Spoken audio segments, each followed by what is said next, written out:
صبح کو قرآن پڑھا کرو، کیونکہ صبح کے وقت قرآن کا پڑھنا فرشتوں کی حاضری کا موقع ہوتا ہے۔ اور بعض حصہ شب میں بیدار ہوا کرو اور تہجد کی نماز پڑھا کرو، یہ شب خیزی تمہارے لیے ایک اضافی عمل ہے۔ امید ہے کہ اللہ تم کو مقام محمود پر فائز فرمائے۔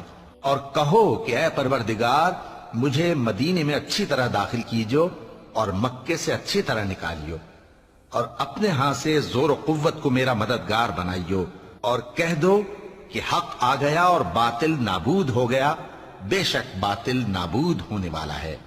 اور ہم قرآن میں وہ چیز نازل کرتے ہیں جو مومنوں کے لیے شفا اور رحمت ہے، اور ظالموں کے حق میں تو اس سے نقصان ہی بڑھتا ہے۔